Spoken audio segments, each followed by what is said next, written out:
Bapak pimpinan sekolah dan rekan-rekan sejawat, juga anak-anak yang Bapak banggakan. Assalamualaikum warahmatullahi wabarakatuh. Alhamdulillah kita bertemu lagi. Yang kedua secara berturut-turut, karena memang kewajiban Bapak hari ini adalah menjadi pembina, karena 12L2 sekarang harus bertugas sebagai perangkat. Terima kasih yang sebesar-besarnya saya sampaikan kepada kalian yang telah mengikuti upacara dengan tertib, kepada perangkat semuanya, khususnya dari perwakilan 12L2. Karena yang Bapak tahu, mereka demi tanggung jawab mengesampingkan rasa malu, rasa grogi, demi menjaga nama baik kelas 12L2. Untuk itu, Bapak sebagai wali kelas mengucapkan terima kasih yang sebesar-besarnya. Mudah-mudahan rasa tanggung jawab ini bisa ditiru juga oleh kelas yang lain. Walaupun Bapak menyadari, kami dari 12L2 menyadari masih banyak kekurangan, tetapi minimal ikhtiar sudah maksimal dilakukan. Tolong yang belakang di depan Bapak ini perhatikan. Bapak lanjutkan. Nah, yang penting bagi kita adalah rasa tanggung jawab.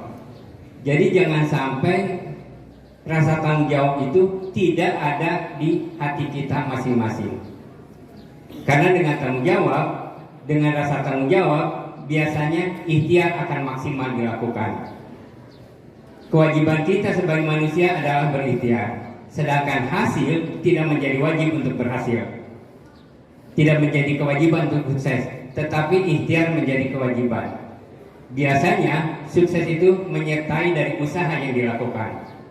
Semakin maksimal usaha yang dilakukan, maka semakin mendekati kesuksesan. Itu yang harus menjadi pedoman hidup kita.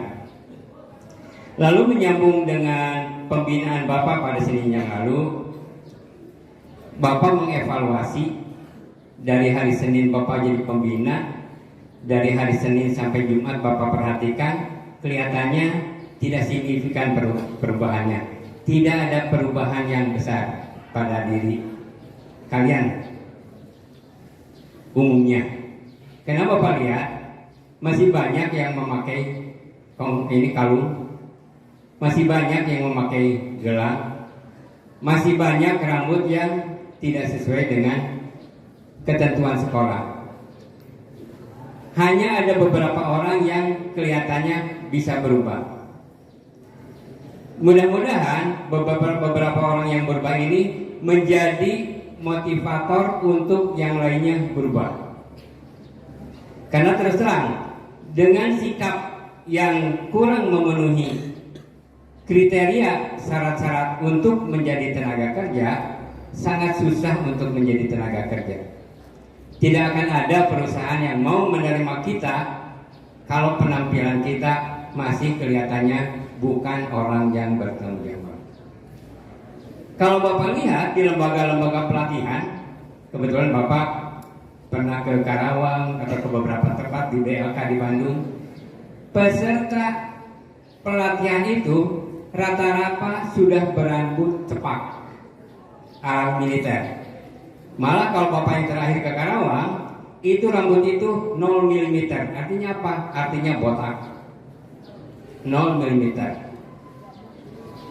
Nah ini, kalau yang mau melanjutkan pelatihan, silahkan lanjutkan. Tetapi kalau yang tidak mau, silahkan pulang. Karena dengan ketentuan-ketentuan yang sudah ditetapkan oleh lembaga pelatihan itu, sudah mengikuti apa yang diinginkan oleh perusahaan. Analoginya biasanya, kalau orang yang berpenampilan baik, kelihatannya siap bekerja, berarti nanti akan bekerja dengan baik. Bukan orang yang kelihatannya asal-asalan berpenampilan semrawut, nanti itu dikhawatirkan akan menjadi pekerja yang tidak rajin, pekerja yang tidak bertanggung jawab, dan pekerja yang tidak jujur. Jadi penampilan kalian itu akan mencerminkan karakter kalian bagaimana yang sebenarnya. Nah, Bapak harapkan apa yang Bapak sampaikan hari ini bisa menyentuh hati kalian, bisa merubah pola pikir kalian, sehingga kalian akan berpenampilan sesuai dengan harapan sekolah, sesuai dengan harapan lapangan pekerjaan, dan sesuai dengan harapan orang tua. Mungkin saja kalian hati tidak sreg karena berpenampilan rapi, hati tidak sreg karena berpenampilan rambut cepak.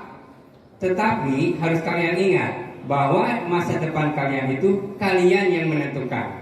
Orang lain di sekitar kita, apakah orang tua, apakah sekolah, hanya sebagai penunjang saja.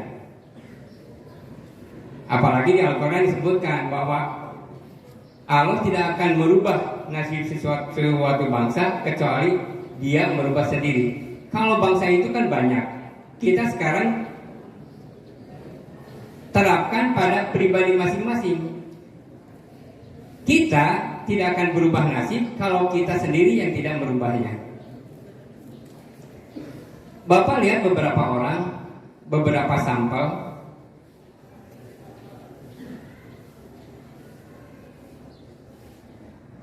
Siswa yang belajarnya baik di sekolah dengan mengikuti disiplin penuh di sekolah, menduduki atau bisa menempati pekerjaan sesuai dengan usahanya, sesuai dengan hak karakternya.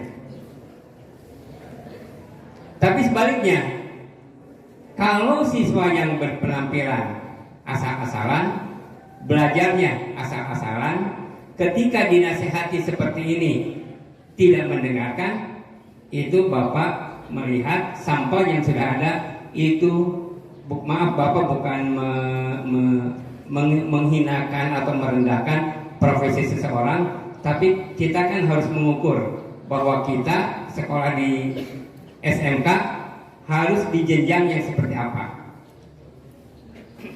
Misalkan kalian beda posisinya, apakah kalian tetap atau sedang training. Kalau training, mungkin saja kalian disuruh bersih-bersih tempat kerja, tapi itu tidak selamanya. Itu palingan 3 bulan. Setelah 3 bulan, hanya untuk menguji mental, kalian diangkat di posisinya yang sebenarnya, hak kalian. Nah, ini kalau yang sekolahnya asal-asalan, ya Bapak lihat tidak sesuai lah. Kalau menurut Bapak, kalau jabatan atau posisi kerja yang seperti itu tidak perlu sekolah di SMK, cukup lulusan SD saja.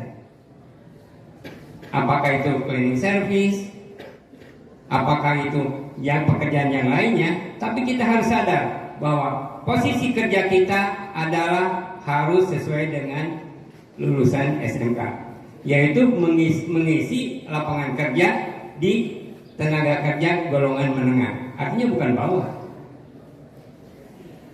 Lapangan kerja tingkat menengah, itu hak kalian. Tapi hak kalian harus juga diperjuangkan. Kalau hak tidak diperjuangkan, ya berarti tidak akan tercapai. Diperjuangkan dengan cara apa? Diperjuangkan dengan cara bersekolah yang baik. Di sekolah dibentuk karakter. Ikutilah apa yang menjadi keinginan sekolah, keinginan peraturan sekolah, sehingga karakter kalian siap mengisi dunia kerja. Itu saja mungkin yang Bapak ingin sampaikan. Sekali lagi, mohon maaf jika ada kata-kata yang menyinggung. Tolong diperhatikan apa yang Bapak sampaikan, disimak, dicerna. Sekiranya positif, insya Allah positif, mudah-mudahan kalian bisa berubah. Terima kasih atas perhatiannya. Mohon maaf bila ada kata-kata yang menyinggung. Billahi taufiq wal hidayah. Wassalamualaikum warahmatullahi wabarakatuh.